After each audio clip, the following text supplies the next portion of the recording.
The Rundown with Carrie Saldo podcast is funded by Armbrook Village Senior Living in Westfield, offering assisted living and compass memory support with evidence-based treatment for those with memory loss. More at armbrookvillage.com.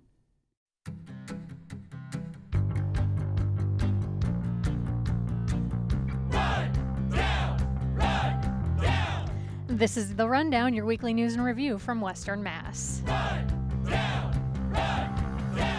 I'm Carrie Saldo. It is Friday, October 17th, 2025. Our panel this week, Greta Jochem, Springfield Republican newspaper investigations editor, G. Michael Dobbs of Focus Springfield, and NEPM reporter Nirvani Williams. Good morning, everyone. Good morning. Good morning. Full studio here. If you have thoughts, email the rundown at nepm.org. Coming up, the lawyer for a Pittsfield man says that he has followed the rules pertaining to his immigration case, but he was detained by ICE anyway. What might happen now that he's back in the region?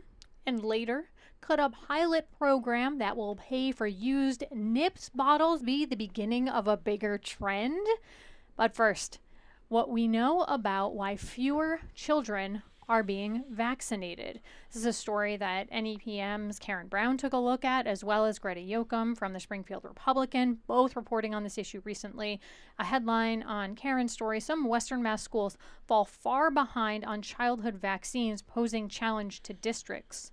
Quoting here from Greta Jochem's work, across Western Massachusetts, rates of vaccination are lower than the state average.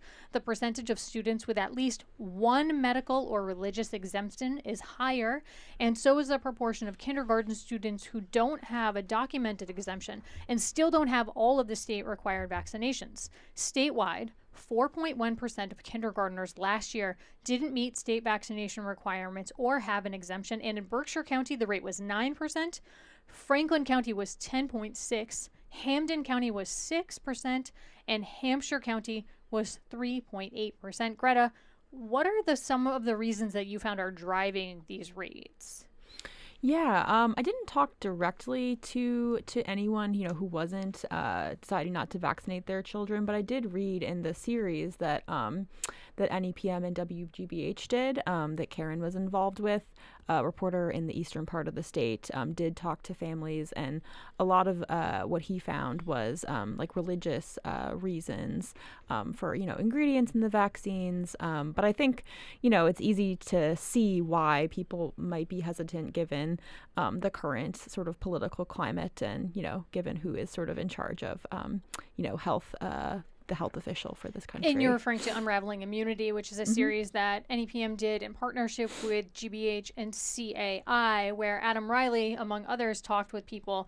And GBH News did report recently about how religious communities such as some Christians, Jewish, Muslim, Hindu, and Sikh people have also expressed this vaccine hesitancy due to their interpretation of faith, but they often object to elements in the vaccines, such as things I didn't know about, such as pork gelatin and fetal cell lines, and those elements in the vaccines really conflict with aspects of their religious beliefs. But you found in Westfield specifically, Greta, that there's a growing number of people there who have not had at least one vaccine that the state requires, and that some schools in Westfield top the state for the highest percentage of students with a vaccine exemption. Were you surprised when you found this out? Yeah, I was a little bit. I mean, I looked at Westfield because I had heard about a chicken pox outbreak there, about 5 cases. So when I heard that in the news, I thought let's look at the vaccination rates and see what's going on there. So I was surprised a little bit.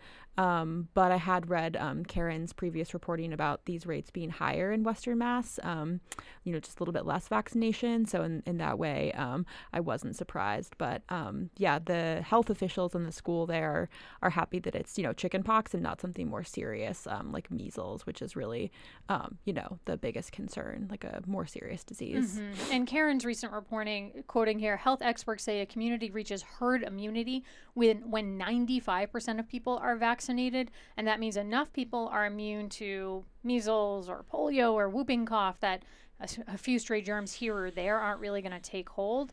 And she points out that while Massachusetts as a whole has one of the highest vaccination rates in the country, when we look at these pockets like Westfield, like Greenfield, that were in these reporting pieces that we saw this week, there's a different story. Mike, when you're reading these reports, are you concerned about the impact that the decline in these vaccination rates could have? Oh, of course I'm concerned about that because, you really don't want to send your kids to school with the fear that they're going to catch something because someone else's kid isn't vaccinated. I mean, there's a real concern here. I just have to say, as a certified geezer, especially in this group, I come from a generation where our parents viewed vaccinations as, this is a gift from science and God. It prevented their kids from getting in most cases, diseases that their generation had to face all the time. And in fact, I remember getting my first polio, which was not a vaccination at all. It was drops of the medicine, of the vaccine on a sugar cube. Really? When I was a little kid here in Springfield. But this is the result of absolutely years of bad science in popular culture, convincing people that this is a bad thing. And now we've got, we got the guy with the dead worm in his head talking about it's a bad thing and drawing hideous, unscientific conclusions from one malady to a supposed agent causing it. I mean, it's just insane what's going on now.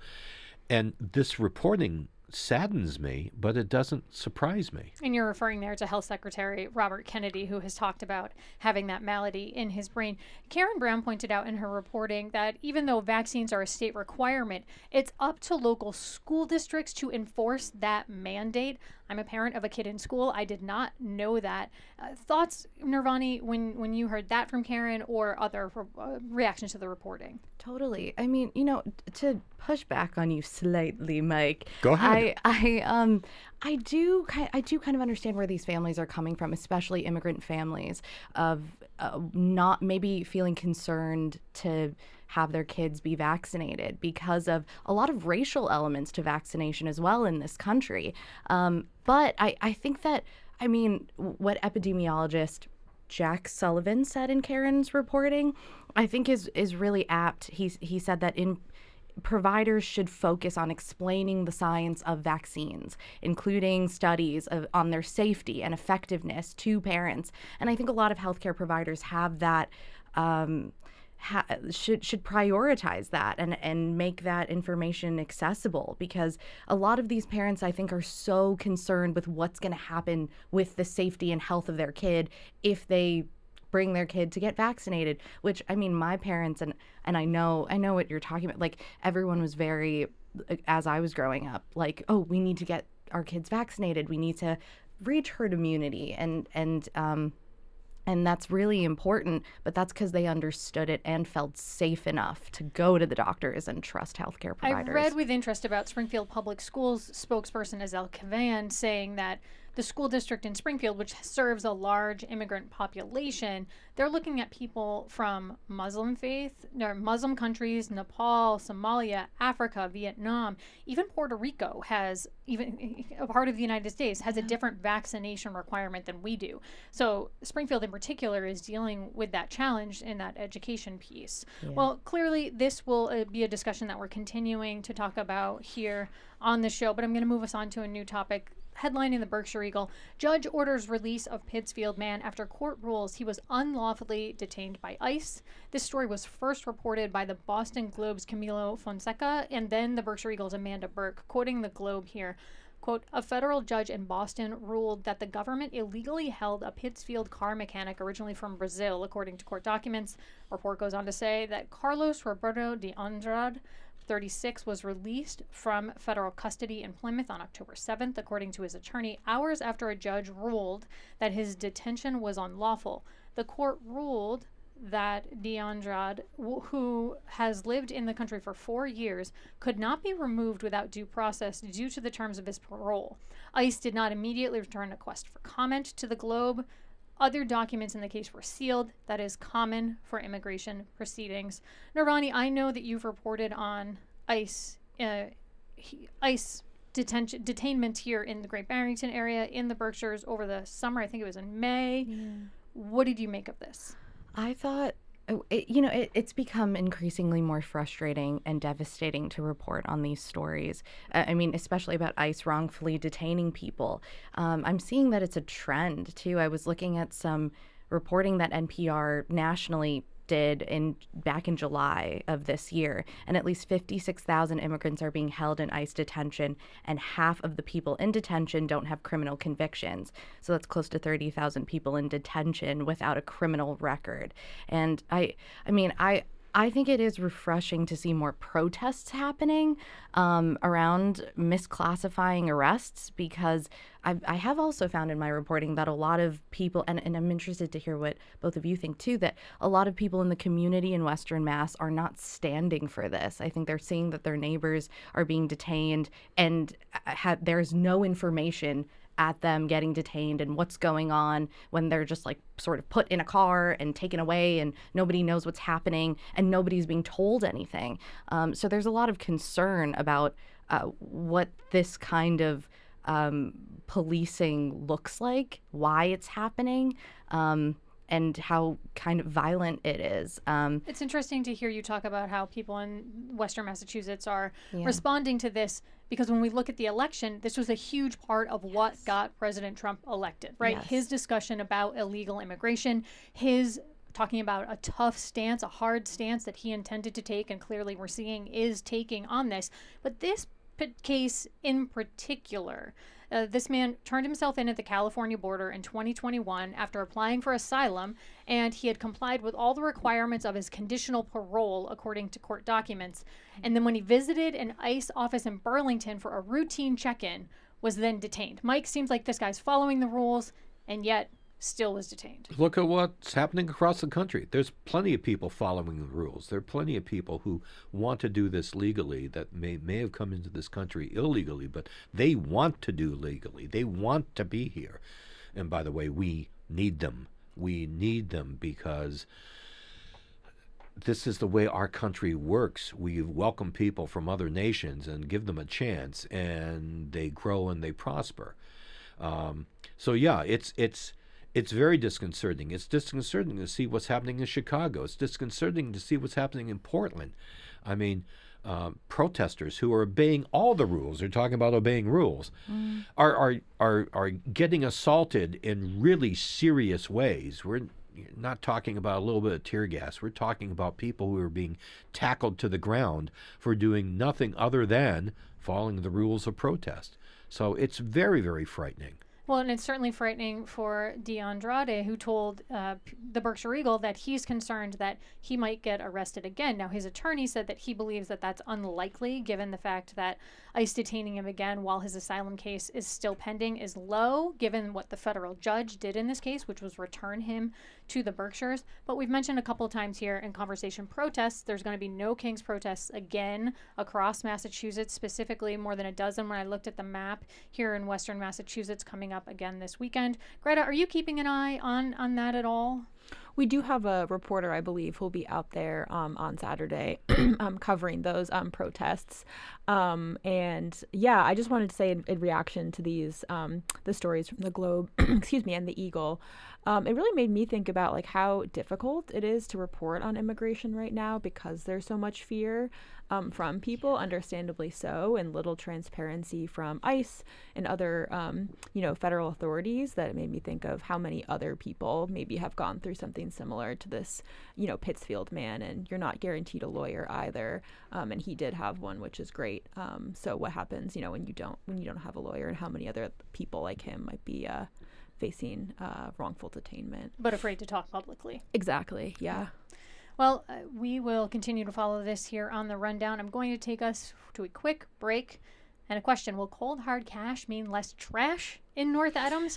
Our Rundowners' thoughts on a pilot program designed to clean up discarded nip bottles, and a tropical tasting fruit native to the Northeast has people talking. Plus, if we have time, scoops, sprays, and prediction from our panel. You're listening to The Rundown here on 88.5 NEPM. I'm Carrie Saldo. Stay with us.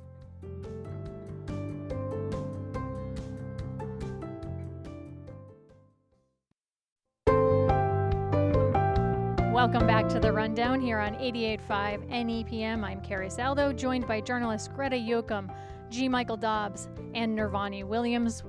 Welcome to you, listeners. The Berkshire Eagle has a story with a headline, NIP Redemption pilot program starts in November at B Fair in North Adams. This was reported by Izzy Briers.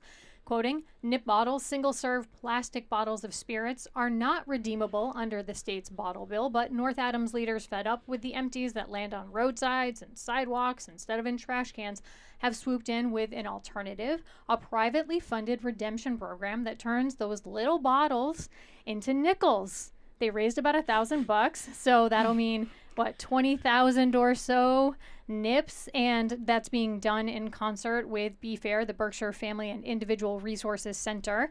They're going to take these. It's expected to start November 1st. Nipapalooza in North Adams. Mike Dobbs. I don't know why a story associated with booze is being aimed at me. However, I did think about the fact that you've occasionally shared with us that you enjoy an adult beverage. yes, I do. Okay, so I don't know if you guys remember, we had a Springfield police chief a few years ago, Flynn, and he came to the community, and one of his big issues was nip bottles. Now, he came from it from two angles. One, the litter aspect of it, which is amazing when you walk down the street and see them.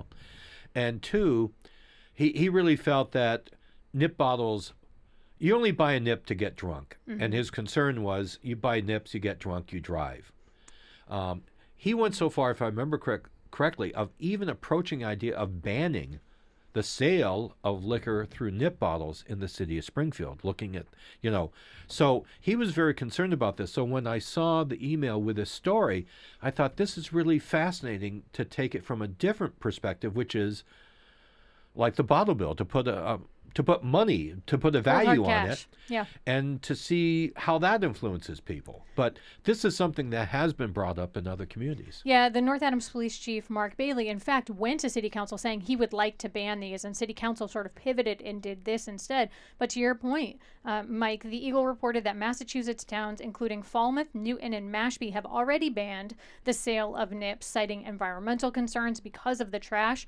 But the chief raised, I believe at that City Council meeting, that these nips are often found in vehicles at the scene of drunk driving incidents and things like that. I mean, hats off to North Adams in terms of trying to tackle this. I feel like there's 20,000 nip bottles out front in my yard at a given point, and I'm constantly sort of picking them up. People just kind of rocking them out the windows.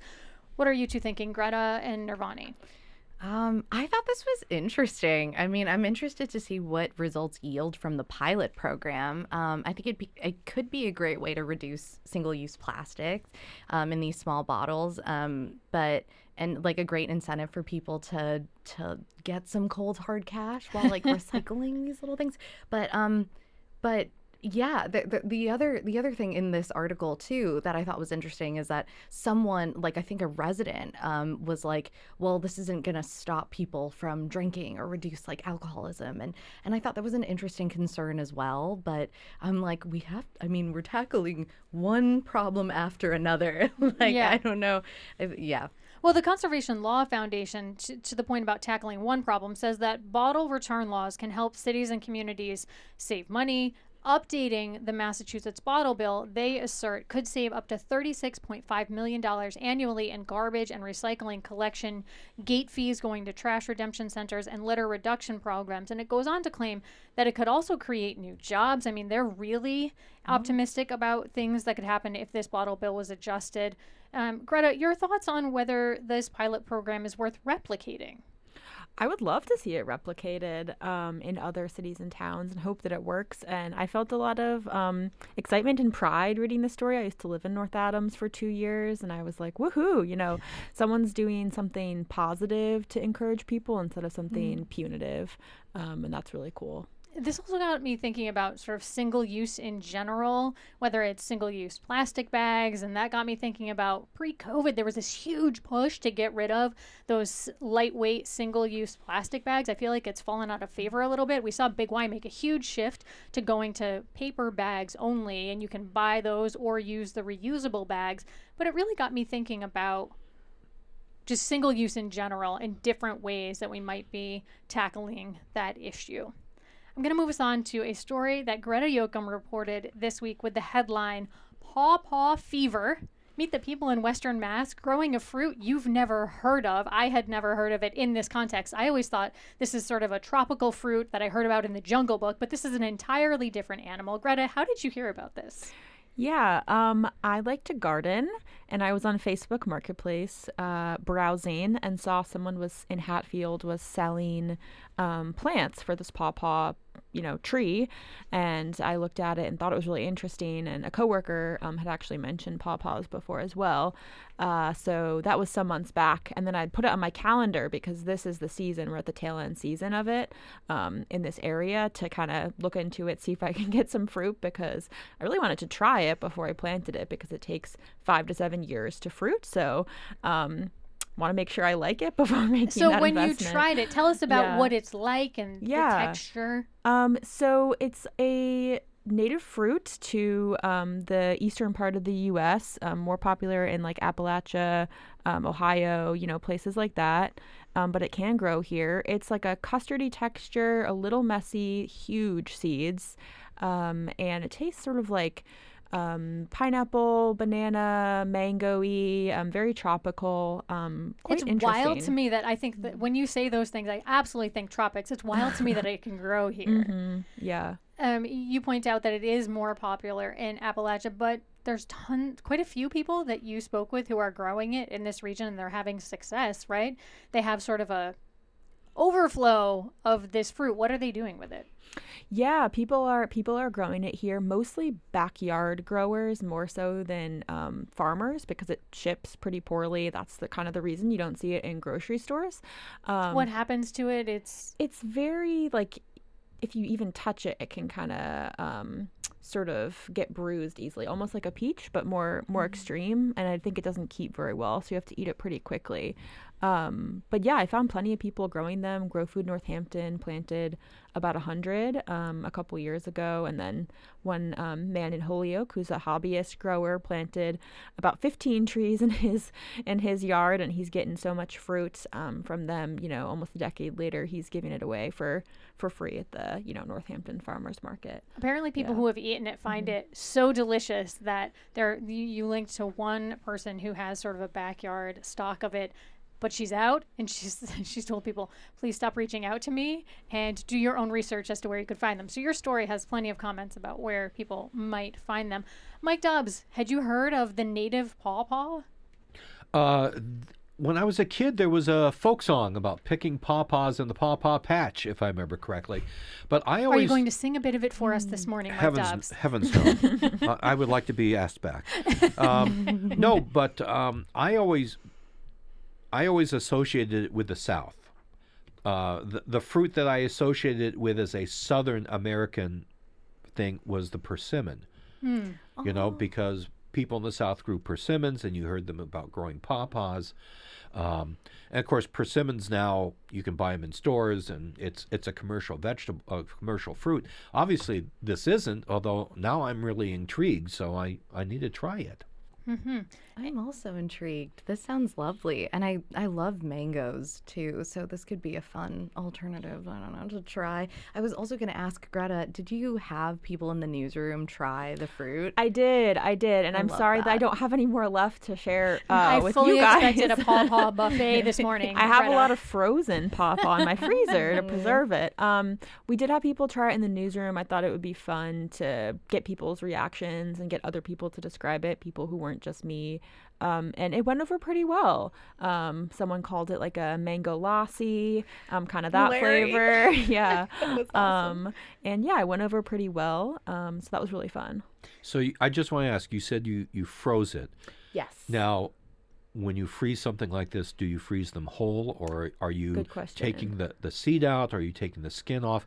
Because naturally, with any fruit that you grow, you want to know what you can do with it. Make it a jelly, make it a jam, preserve it, dry it, whatever. I'm just curious. I got so many pawpaws from the person in Holyoke that I shared some with the office, like I said, and then I made pawpaw pudding last weekend, and then it spent like an hour. It takes forever to de-seed, take the skin off because you can't eat the seed or the skin, and then kind of immersion blend the flesh, and then I froze that to hopefully make like ice cream or something else, but just give myself more time because it doesn't keep well.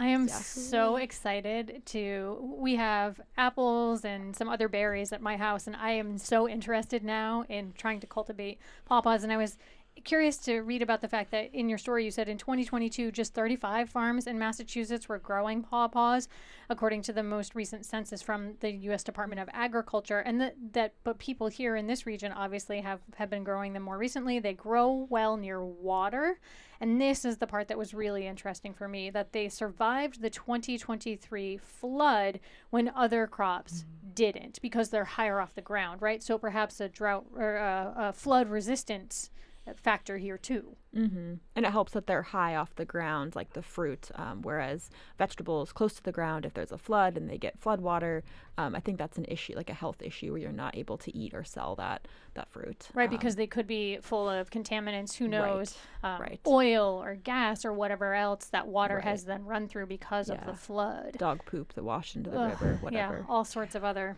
fun, disgusting things. Well, the pawpaw. Looking forward to try that. All right, friends, it's time for our scoops, praise, and prediction portion of the show, where I ask you to dish on a story that you're working on, heap some praise on a newsworthy piece that you saw, heard, read about, or maybe make a prediction about the week's news. Mike Dobbs, I will start with you this morning. Scoop, praise, prediction, what's on your mind? I'm going to be completely self-serving. Do it. My new book just came out, so now I'm planning a whole group of signings and that type of thing. What's the title of the book? The Films and Lives of Tom Tyler, cowboy, monster hero. Wow. He was a very active actor in B movies through the 20s into the 50s, and anyway, I've been wanting to write a book about him since college, and now at the tender age of 71, I've actually gotten it done. Checking off those. I love that. It's the bucket list. Set a goal and do it. Fresh pages from Mike Dobbs.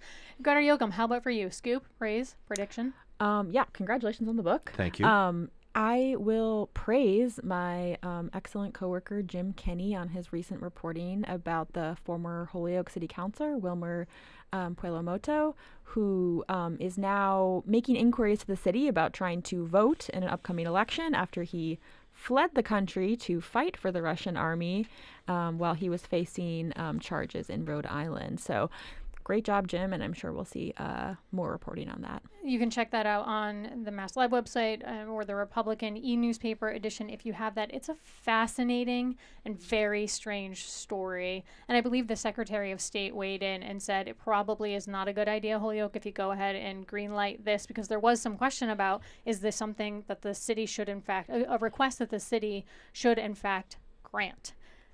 Nirvani Williams, scoop, praise, prediction. Oh, yes. Congratulations on the book, Mike. Thank you. Very exciting and super cool story, Greta. I saw yesterday that NPR's Susan Stamberg, the first woman to host the national news program, she passed yesterday. And so I just wanted to highlight that story that was on NPR. They did some really good reporting there. And apparently I learned, too, that her voice, she voices the elevator floors for NPR, right? For Going NPR. up. Yeah. Wow. I feel like this year, in honor of her, I often hear her talk about her cranberry relish, her mother-in-law's recipe that she shares every year, and I've yet to make it. So I think this year will, in fact, be the year. I have a prediction based on Greta Jochem's pawpaw story. We saw this festival in Southern Ohio that they have. I think we might have a pawpaw celebration coming up here in Western Mass, given all of the interest in this and the enthusiasm attached to it. And I think it would be a great way to showcase this native fruit. You have been listening to The Rundown here on 88.5 NEPM. My thanks to this week's panel, Greta Jochem from the Springfield Republican, G. Michael Dobbs of Focus Springfield, and Nirvani Williams from our own NEPM newsroom. I'm Carrie Saldo. Join us every Friday at 9 for The Rundown right here on 88.5 NEPM. Have a great Friday.